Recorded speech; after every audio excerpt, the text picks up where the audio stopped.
devons ensemble avoir conscience que nul autre que nous-mêmes ne viendra sauver notre nation et que cela exige de chacun de nous une mobilisation tous azimuts. Peuple congolais, il est temps de nous lever, de nous serrer les coudes et d'agir pour défendre notre patrie, notre intégrité territoriale et l'intangibilité de nos frontières. La République démocratique du Congo est victime d'une nouvelle agression rwandaise et des actes criminels et terroristes du M23. Ils ont juré de compromettre l'élan de notre progrès, nous diviser et perpétuer le pillage de nos ressources naturelles. Le sang a trop coulé, de vies sont fauchées, notre fol patrimoine mondial est détruite. La situation humanitaire est alarmante. Nous avons un devoir sacré de résistance patriotique et populaire. Pour cette cause nationale, mobilisons-nous. Au-delà de tout clivage, y compris politique, agissons contre l'ennemi de la paix, notre cible commune. Restons vigilants. Disons non à la stigmatisation et à tout acte de violence.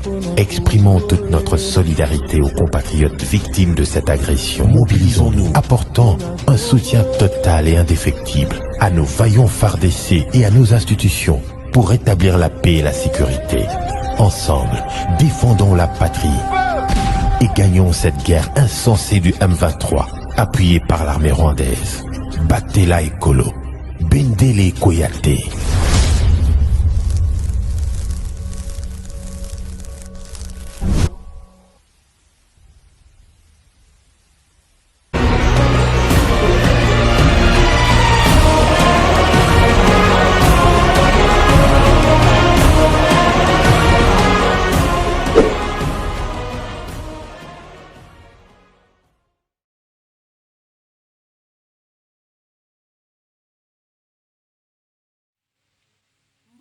Bandeko balandi ya bokutani na baimboka esengo ezali koyeba ete boza ebele liboso ya bitando ya bino mpo ya kolanda émission na biso na bino ndenge tomesana koservir bino toujours lelo tokoyamba mpo na bino mwana mboka Pancras Iwai azali secrétaire général adjoint ya pe porte-parole national ya lisanga moi politique urko na ye tokomeka un peu décrypter et puis analyser quelques sujets d'actualité ensemble sur ce plateau.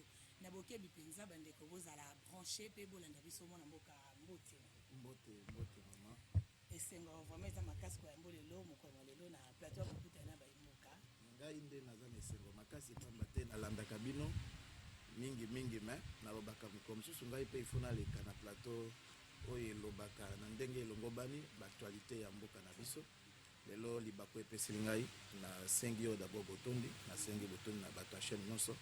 J'espère que le émission eza bilingue de temps à autre kopermettra ke tobuskilaka mingi na français. Oui, les problèmes étaient avec plaisir na yo tokoloba penza masolo mayevo tokota penga na kati ya bozindo esika bandeko na biso bazwami na kati ya bafin fond na kitambo na yebike bozebele bolanda biso na ngalema na kisenso na bandalungwa boza partout na maluku en tout cas bozala branché bozala scotché na émission na bino avec moment positive tomoni mokonzi ekolo na biso Congo tata mokonzi na biso Félix Antoine Tshisekedi azali bongo mokolo lelo na Genève esika wapi ezalaki 52e session de conseil de droits de l'homme kuna aipenglaki intervenaki pe aipengle ba sujet moi ebele en tout cas moi na mboka na sepeli to lebela pe yango pona yo réaction na yo penza nini na okende wana tata mokonzi akei kuna na Genève.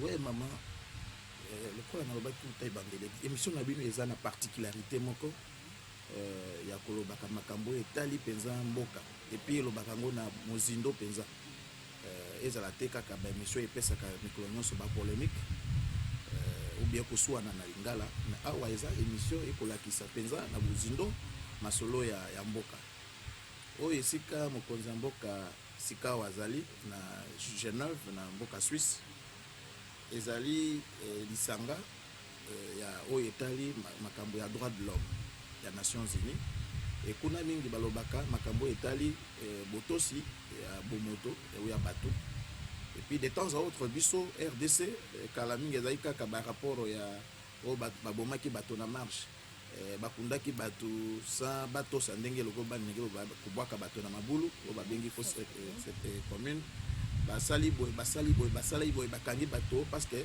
baleki na etando ike epa na bino boye et puis bakangi bango pamba te balobi makambo oyo esepelisi mokonzi ya mboka oyo aza wana te. Ça c'était de plus en plus des rapports qui se donnaient ou qui se faisaient à Tango Yakal. Parce que mokonzi ya mboka lelo alakisi ke depuis ye aza na pouvoir makambo wana eza lisusu te, disons-le clairement, parce que kala mingi te toutaki kokanisa oui ya ndeko na biso Rossi Mukendi il y a 2 jours passé personnel donc ezalaki pamba atambolaki kaka ayibaki loko mutu te asalaki deba moko ya mabete aboma mutu te aviola te babomaki ye basambisa ye te tomona ata mokolo moko Rossi na kasho te mbala moko babeta ye masasi akufaki nde moko mpe na Thérèse Kapangala na bamosusu bawa mikolo wana elingi koloba ke notre pays a connu une progression côté wana, c'est-à-dire que lelo ezate ke bato babimi batamboli yo moko monaki yo za mpasi munene après ba élection ezaki na contestation na bandeko na biso ya lamuka basalaki ba meeting na bango ezaki lokola ba concert tango wana ko beta mindule na njili na bisika ebele oyoka te ke bakangi mutu soki bako interpeller mutu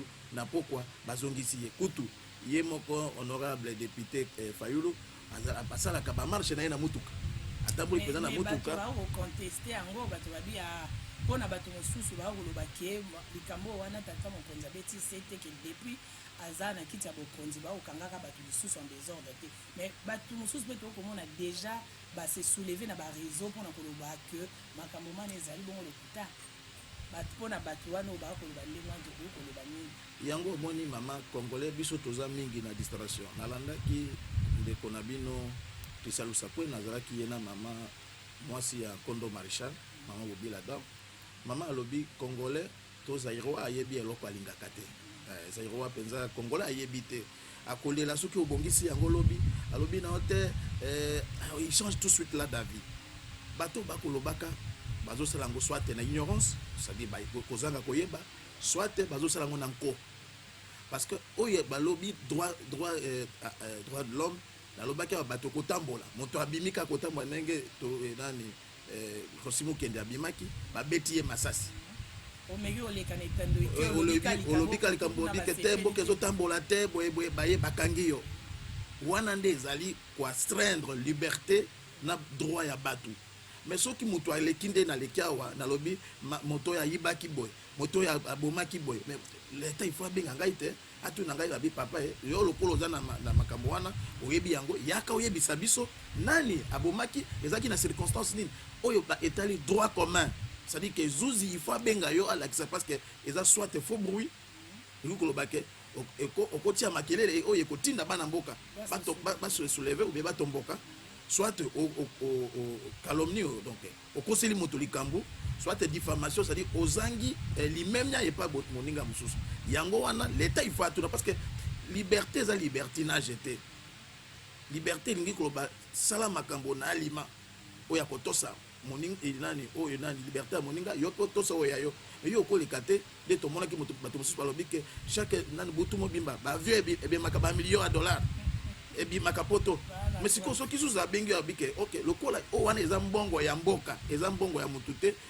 yo lokola mutu za na ba information wana pesa biso yango mais wana eza isusu liberté te yango wana pe babeti sete babi boza koloba ke bosali boy mais côté mosusu mwana mboka wana bakangaka epo alobi boy mais namona kipe mais ezali yango na baki soit kozanga koyeba oto bengi na français ignorance soit un co otema likundu lokola bato mingi balingi makambo etambola te tango ekotambola ka bango bazotika na nostalgie biso to bomaka mais ya bomite biso to bando kanga pamba arma tungulu basambisa ye wapi basambisa yete mais pona ni bango lelo bakolobaka makambo kokanga alors que d'abord koboma koboma nous avons été politique déjà depuis très longtemps belé ya bino bayebi nous ont déjà reçu depuis très longtemps na ba émission na bango politique.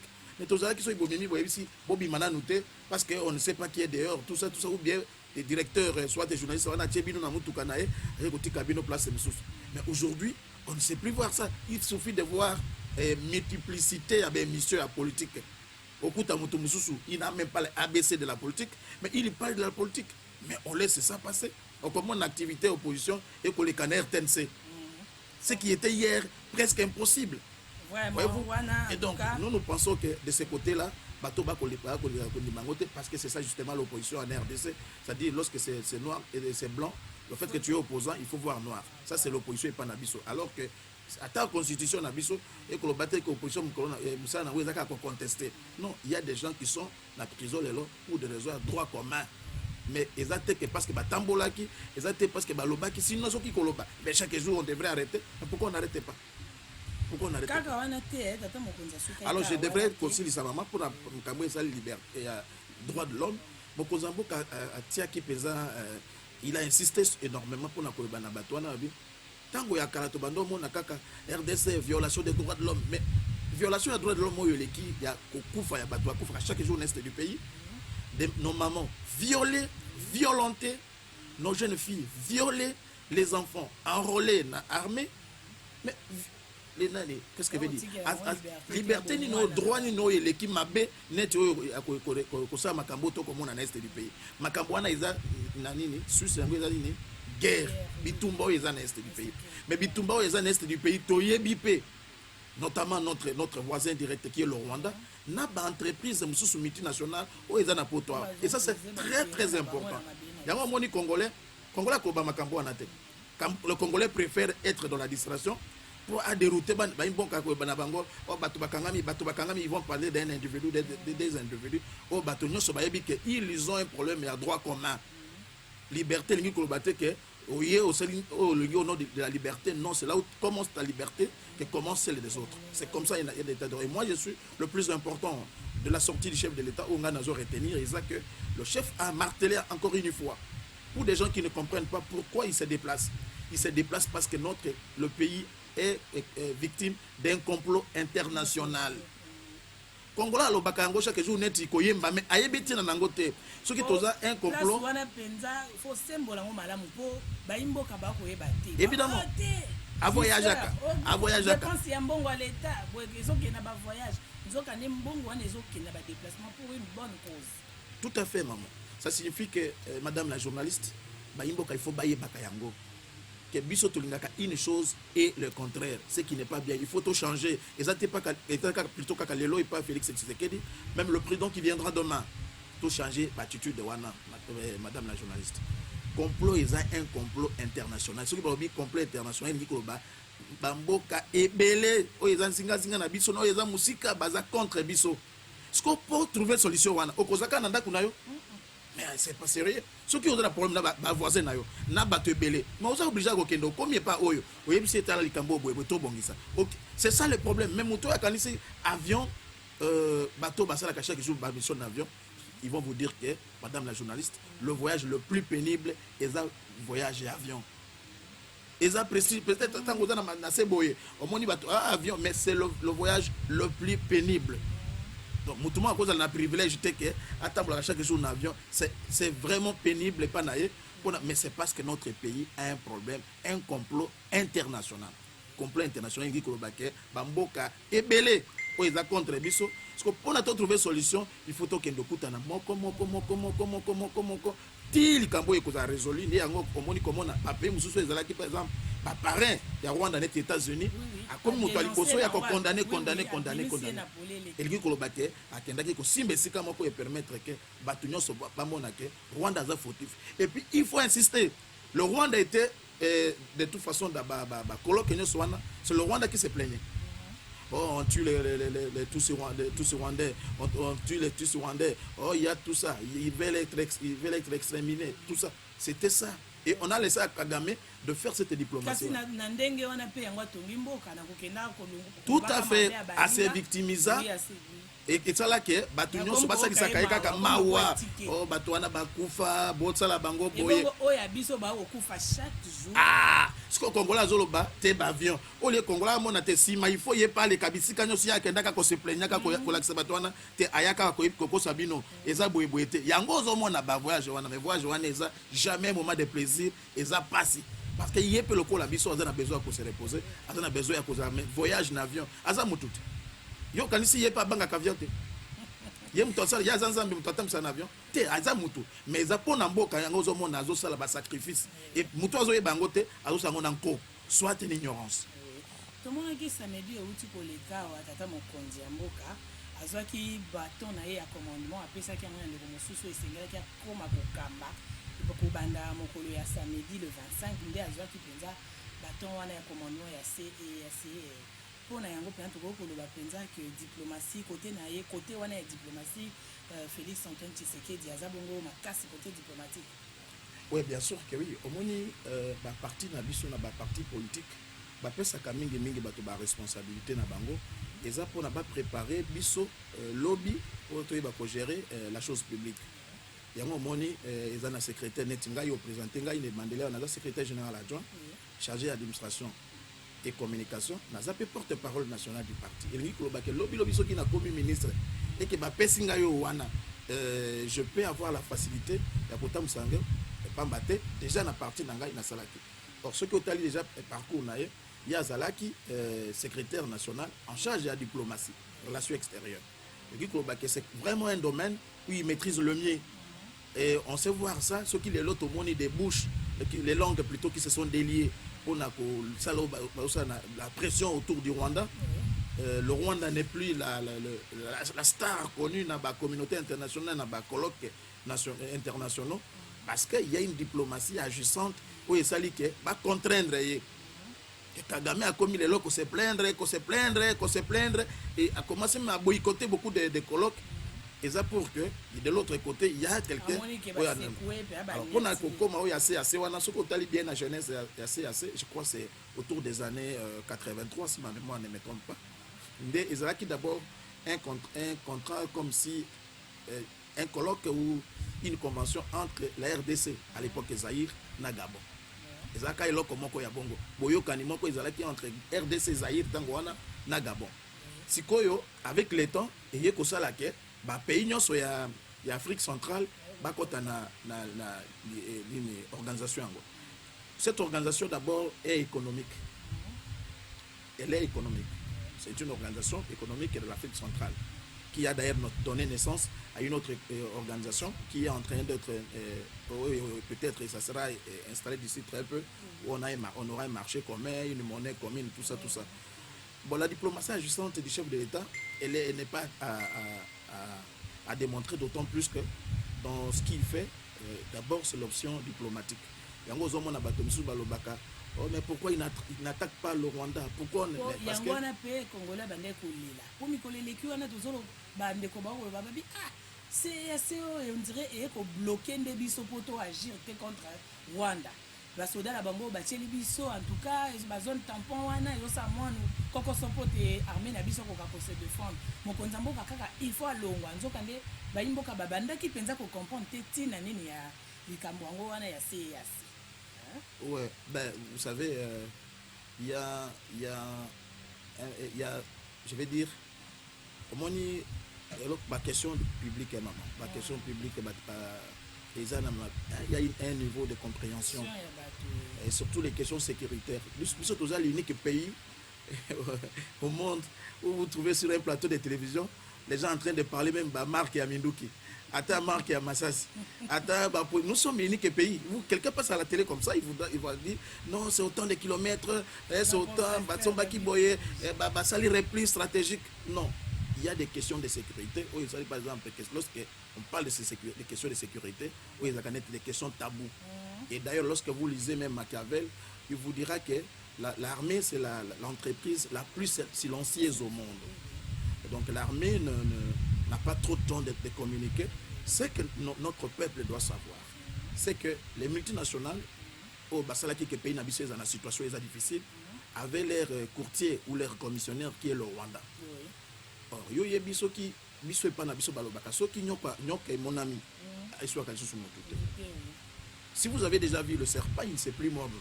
Et aujourd'hui, tout le monde c'est démontré noir sur blanc que notre ennemi, c'est le Rwanda, qui est le commissionnaire, n'est-ce pas? Il y a un multinational qui a déstabilisé cette nation.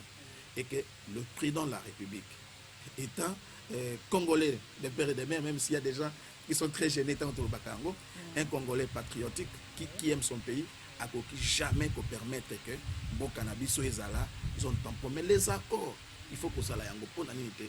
Parce que lorsqu'on parle de la continuité de l'État, on a hérité un régime, n'est-ce pas? Oui, c'est là qui beaucoup de concessions. Ceux qui comme oui, ça les met depuis musée. Jusqu'aujourd'hui, aujourd'hui même avant votre émission, j'étais en train de voir l'accord de l'Émirat. Excusez-moi, l'article, je crois, 13, où on dit pour réseau de panafricanisme, le mouvement cède 300 km comme zone tampon afin de permettre la sécurité de la sous-région. C'est-à-dire, déjà longtemps, il y a eu déjà ces accords-là.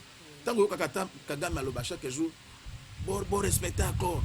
Mais il fait allusion justement des accords signés avant, à 2011 dernièrement, pour que, et permettre, n'est-ce pas, justement, et permettre justement qu'il y ait à se retrouver, à trouver la part de Lyon dans ce qu'il fait. Justement, les chefs de l'État, aux hommes, on a besoin de coincer, respecter l'accord parce qu'il y a la continuité de pouvoir. Vous ne pouvez pas hériter seulement les actifs, vous héritez aussi les passifs. Il y a tout le problème autour de la zone tampon, il n'existe pas. Ce sont des processus. Processus.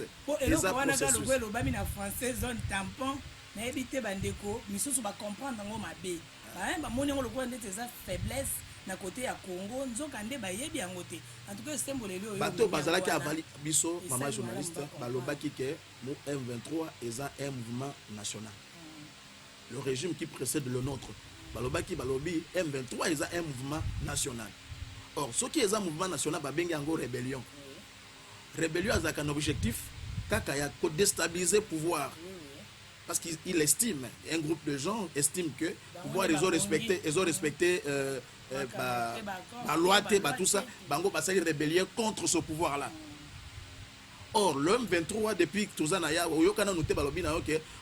la démocratie, la droit de l'homme, ils ne disent jamais ça. Ils ne disent jamais ça. Donc, on a ce mouvement rebelle. Ce n'est plus un mouvement rebelle, parce que le mouvement rebelle a pour objectif, il y a qu'à sauver ce qui est au Bébi. Après Tangoyaka, alobi dictature ya Mobutu. Il faut tout Akende. Bayeti na Kinshasa. RCD, malheureusement, na MLC, même si ils ont eu d'appui de l'extérieur, mais même eux, ils ont dit à Mouzé, mais Yotangoyaka, Lobaki, Ozo Bengana, dictature. Mais pourquoi tu n'organises pas les élections? Pourquoi tu nommes les gens de manière unilatérale? Pourquoi Yango Bango Pe Basaki rébellion. Mais le mouvement aujourd'hui actuel, ce n'est pas une rébellion. Or, déjà, l'accord du passé. Mais évidemment, ils ont besoin, Bazan a besoin d'occuper le terrain. Parce que ceux qui basent là, qui ont un mouvement, il y a quoi à Kinshasa? Yo se mona juma basi balobi que à telle date to ko na Kinshasa to kataka te balongo na koto wana to sito pustani to na mboka aussi yo quand même que bakangi espion na bango moko na Congo central akenda kota ndenga kokota non c'est pas leur objectif. L'objectif pour eux c'est quoi arracher une partie des terres batona babenga bango rébellion. Mais malheureusement le régime de Kabila a nommé ces gens-là comme des rebelles. Ceci étant, tango biso toye, nous avons changé de paradigme, nous les appelons des terroristes. Parce que Makambo Bango Bazosala est un terrorisme proche à Daesh. Ceci étant, il faut qu'on démobilise Bango. Mais qu'on démobilise Bango, qu'on quoi qu'on tire Bango na Kananga. Ok, nous tire Bango na Lusambo ou bien na Bwende. Il faut le cantonnage. Et ici, comme si on tire Bango, après que ceux qui sont congolais, Congo, étrangers, ceux qui vont subir la rigueur de la loi. Et puis il faut rappeler les locaux, parce que les Congolais, à travers vos émissions, tout rappellent. Le chef d'État a demandé aujourd'hui encore au Conseil, il y a qu'à instaurer Cour pénale internationale en RDC pour juger justement les crimes. Donc il ne peut pas être lui-même là qui demande une Cour internationale. Il y a qui est sous banani. Parce que tous ces mouvements-là, c'est le Rwanda. Le chef d'État dit que c'est le Rwanda qui est derrière. Ce que celui va passer moi zone tampon et pas M23. Il dit qu'on va passer Rwanda. Est-ce qu'à le voir vraiment, est-ce que le chef d'État cause zone après c'est Kagame? Chaque jour, na kambo Kagame na monoko. Alors, c'est quoi le moi mabele après ça Kagame? Je crois que eza nango kaka déviationnisme zone tampon wana au bazoloba eza yango te eza juste il y a une zone où on va cantonner l'ancien rebelle il y a M23 avant la démobilisation na bango ou bien réinsertion dans la société. Vraiment merci l'éclaircissement na assez ba imboko botu na mutuna côté wana bozui bien na bino esengela kia to koloba siko mais matali bilan mon konzamboka bato belé ba koloba peka kande ba imboka bato nsaka maman positive na betando to za kolanda ba za ko contredire babi ke bilan eza positif te mwana mboka ile binene. Bon, au moni d'abord c'est comme je dis ici, il faut avoir de la conscience nationale ou patriotique parce que il y a des gens même si c'est bleu, ils disent c'est noir. Même lorsque c'est bleu et noir, ils disent pour y avoir des positif ou négatif, il faut que ça la comparaison, une étude comparative. Au lobby par exemple, tant que Kabila a tika ki bokonzi, tout ça qui n'a 100 000 emplois. OK? Tant que Tshisekedi derrière, Tokiti n'a 50 000. C'est-à-dire que du point de vue emploi, bilan naïza négatif. Au lobby na économie, le budget de l'État. Kabila tika ki par exemple na 4 milliards. Tshisekedi derrière, bilan ekiti na 2 milliards. Du point de vue économique, bilan ya Tshisekedi déjà négatif. OK, l'issue sur le côté social. Parce que les gens à Kinshasa on pense que social est au baquet, batoba bando le kanda kunanda kubati kala Thomson moi comme on a ba mapa et ba bengi social. Tu sais que Kabila kutaki atikaki école plutôt enseignement de base et à la gratuit. Tu sais que derrière ati a futisi yango social au congolais au lela ka chaque jour isa social ya ko pour masango na nazoya mama ekita nazoya siko tango yo ozo kotangela bango ki o ni bana taba ko tanga gratuité po lelo to ko mona bato ba imboka o yangambo na bino ya IDPS bino bato boza ko soutenir mo konzamboka kala ya UDPS te mais bangomba no so basangani ya union sacrée ba ko soutenir mo konzamboka baza ko tangela biso kaka likambo ya gratuité.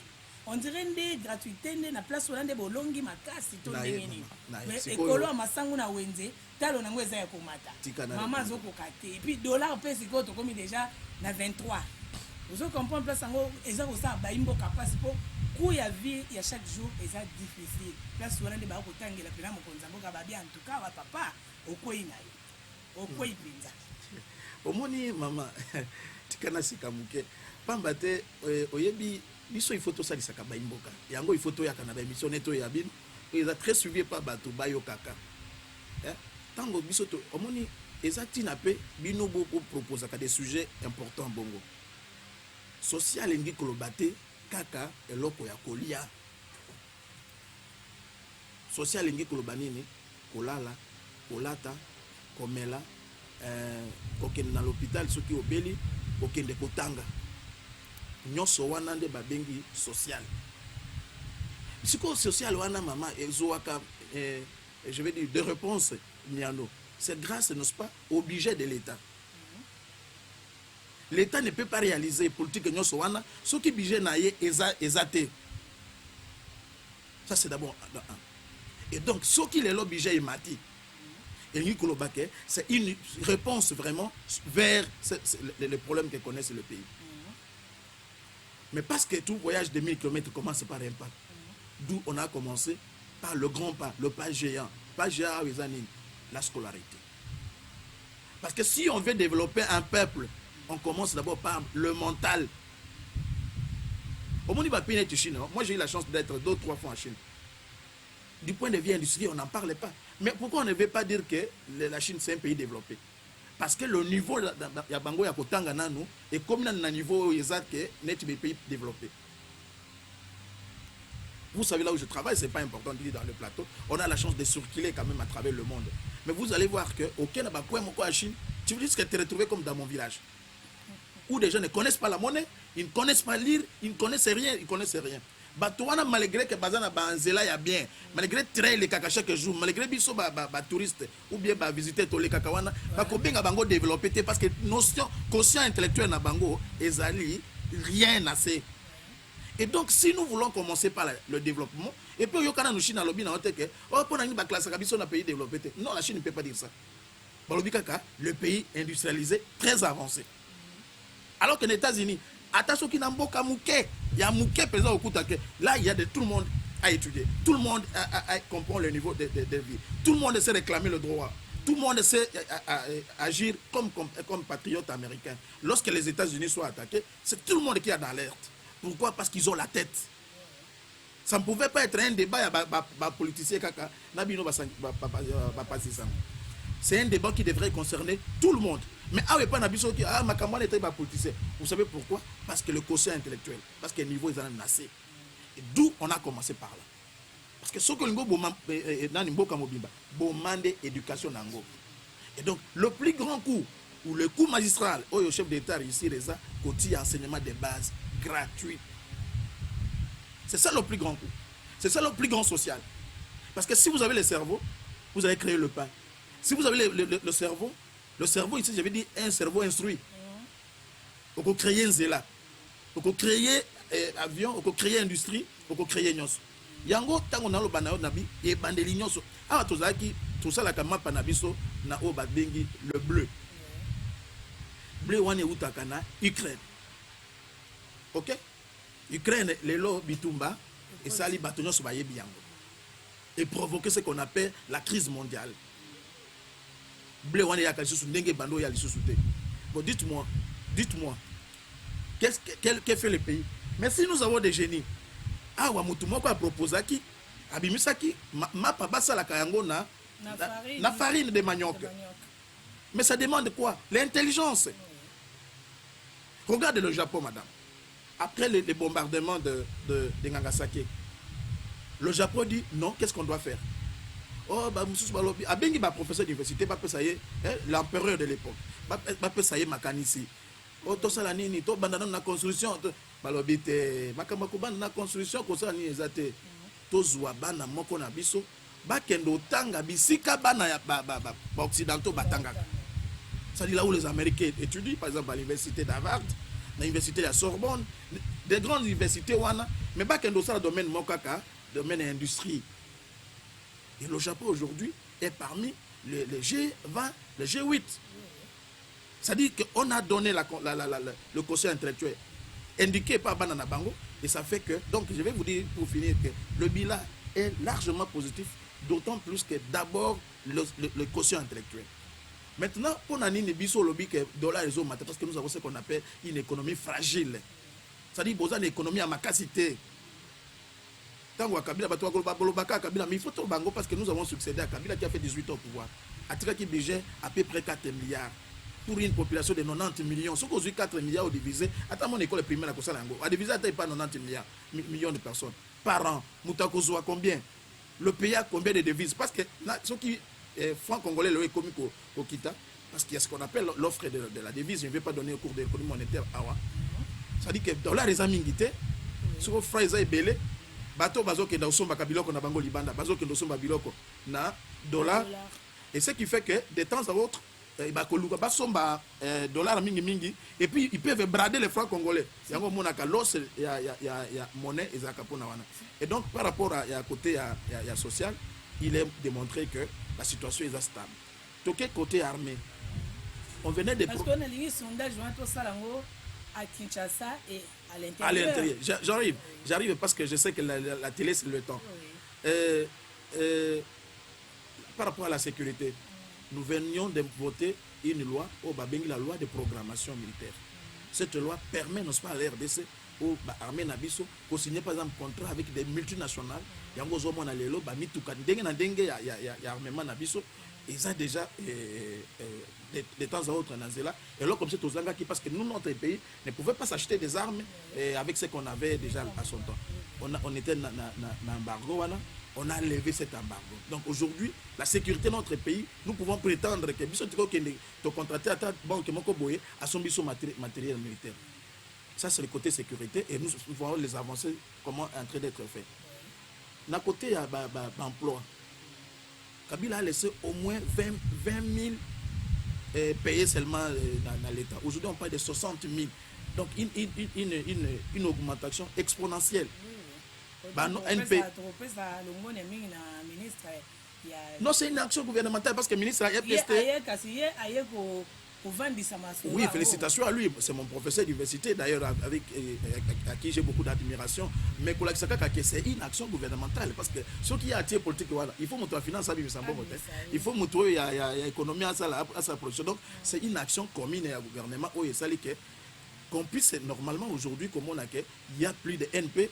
Année scolaire et bandit, sans problème, alors que nous étions habitués, à chaque début d'année scolaire, il y avait toujours des grèves. Maintenant, je peux aller du côté de route, du côté des hôpitaux, du côté des écoles.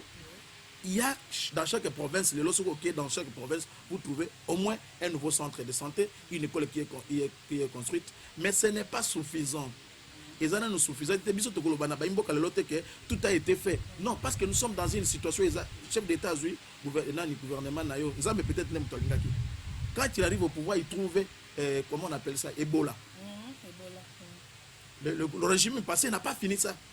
À côté qui venait sur Bavota, qui sont côté, c'était Nicolas Ebola. Et ça qui kuna, je crois, na Yumbi, je crois, quelque chose de ce genre. Aïe, Assilisi Yango. Na Ebola aussi, ça m'a Covid-19. Nous étions ici, paralysés. Ici, on ne pouvait pas entrer. La barrière était quelque part ici. Après Covid-19, c'est la guerre de l'Est qui surgit avec le retour du M23. C'est-à-dire qu'il a passé des crises qui ont fait que Mbongo est salé et qu'il y a un investissement et qu'il y a un effort sur le lobby. Et pour finir, il y a sa différence. Il y a solution pour la Kobimananzala. Parce que bango souci na bango ezaka kolia libumu. Siko lokwa yo ozali awa ozako défendre ozako loba makambo maïo et salemi déjà automoni keza avancé positif. Hein? Siko yebisa ba imboka. To yebisa ba kelimibe ko to ba konzi oyo baza na charge ya ba makambo no so ba imboka ba kolela. Et loko nimba ko sengeli penza ko sala pona ko trouver solution ya nzala ya Congolais. Mais oui, mais madame, au moins par exemple le projet Bukangalos, j'ai été invité dans le ministère de l'Agriculture comme expert en matière d'environnement. Il y a les Bukangalos qui sont un peu le projet du genre Bukangalos parce que le Bukangalos c'est une escroquerie du siècle. Donc le service national Lelo, dans beaucoup de provinces, il y a des récoltes qui sont en train d'être faites. Même ici au Congo central, d'ici très peu, nous serons plus dans la récolte. Le chef d'État avait déjà dit que le sol devrait prendre la revanche du sous-sol. C'est-à-dire pour lui, il a vu que nous ne pouvons pas toujours avoir problème du colo il y a mine. Et ça pour toujours kimia, il faut tout ça l'agriculture. Peut-être là nous serons en paix. Il y a un projet, il y a déjà plutôt un progrès de ce côté-là parce que vous avez parlé du service national. Réceptionné, il y a 2 semaines passées, un grand lot de matériel au Italie Macambo Agriculture. Le ministre de la Pêche venait de faire la commande de 5 bateaux de pêche, dont le premier est déjà arrivé à l'est du pays. Donc, nous sommes, les Congolais, le gouvernement est conscient des défis aux Anabissos parce que ceux qui ont causé là, les autres bandeaux bleu pour les panabiso bleu ou Ukraine. Ukraine, il y a un problème, le monde entier est paralysé. Donc, pendant les occasions de guerre, et permettre qu'après la guerre, le pays est émergé, d'autant plus que les pays prennent des décisions palliatives par rapport à la situation à Liboso. Et donc, moi, je crois que des avancées de ce côté-là, ils allaient, mais il faut faire un distinguo, madame.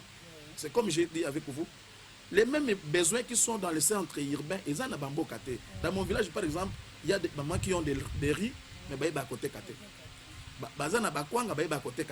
Mais les Kinois vont vous dire ici que non, la chikwanga chez moi, elle peut rester pendant autant d'années, et ça à 100 francs.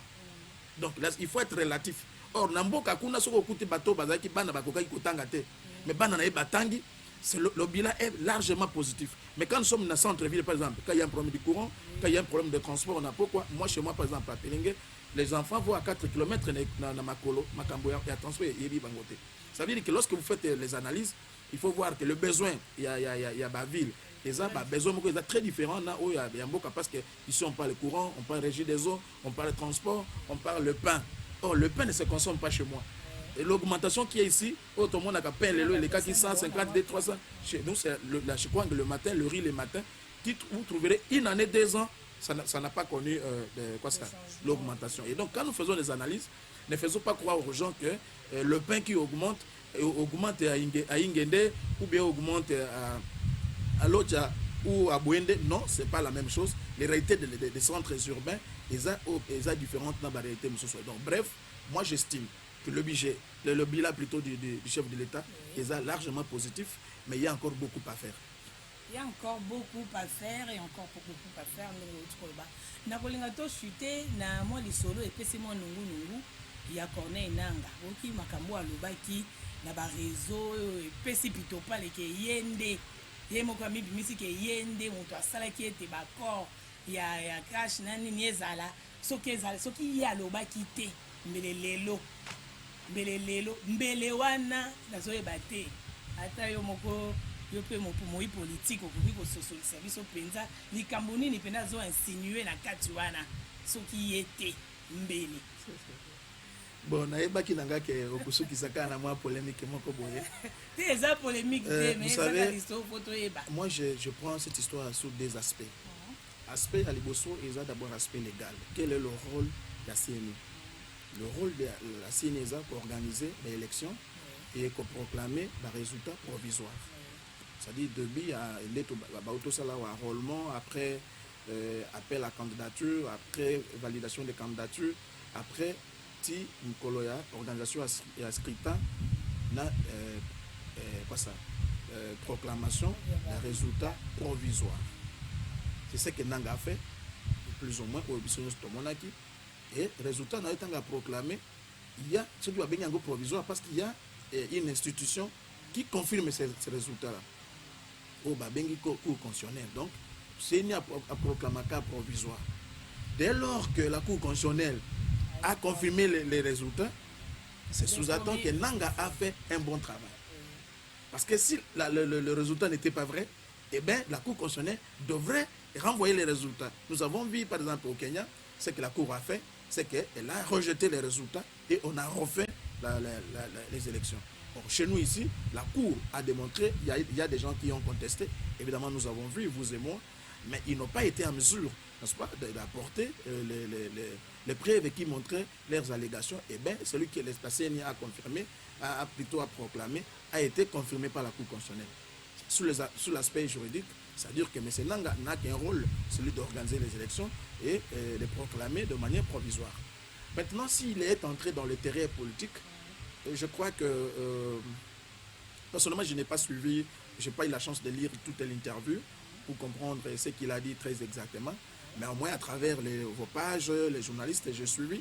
Mais si tel a été son argument, je crois qu'il a commis une erreur politique de communication, parce qu'il ne revient pas, il n'y a aucune attribution, n'est-ce pas, qui reconnaît au président de la CNI le rôle, n'est-ce pas, de faire il y a que ça là, accord, pour permettre accord. Il a été, nani à permettre qui était. Moi je crois qu'il y a les gars qui ont tolondé à lobby, hein.